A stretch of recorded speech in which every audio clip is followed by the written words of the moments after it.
setelah dia punya keluarga, punya anak, dia sangat peduli sama anak-anaknya, sama istrinya, sama keluarga. Itu sebabnya.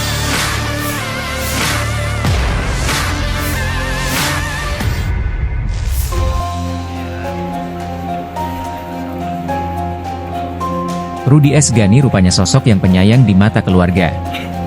Diketahui, Rudi S. Ghani adalah seorang pengacara yang ditembak orang tak dikenal, OTK. Di mana saat itu ia tengah menantikan malam pergantian tahun bersama keluarga di Desa Patukulimpoy, Kabupaten Bone, pukul 22.30 WITA. Tragedi itu meninggalkan duka mendalam bagi keluarga dan orang-orang terdekatnya. Bagi keluarganya, Rudi dikenal sebagai sosok yang penuh perhatian dan sangat peduli terhadap keluarga. Menurut saudara korban, Mahir Ghani, Rudi selalu mengutamakan kebersamaan dengan keluarga.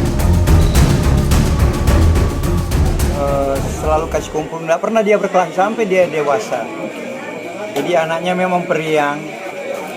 Di keluarga itu setelah dia punya keluarga, punya anak, dia sangat peduli sama anak-anaknya, sama istrinya, sama keluarga.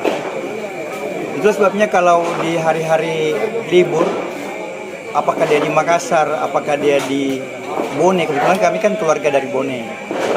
Ya, kami punya kampung di Lapri namanya, Lapariaja. Selalu kasih kumpul, makan, acara makan. Tapi soal kejadian yang sangat tragis menimpa kami keluarga yang sangat berduka, ini tentu kejutan luar biasa. Ya, karena anaknya begitu baik, meskipun kita tahu profesinya sebagai advokat ya tentu di mana-mana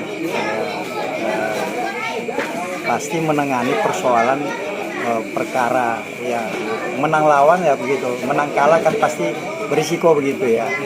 Beda seperti saya, misalnya profesi saya sebagai dosen, guru di kampus, ya tentu tidak ada beban seperti adik saya itu Rudi. Yang jelas Rudi itu di mata kami dia orangnya sangat baik, sangat peduli, sangat care dan. Download Tribun X sekarang, menghadirkan lokal menjadi Indonesia.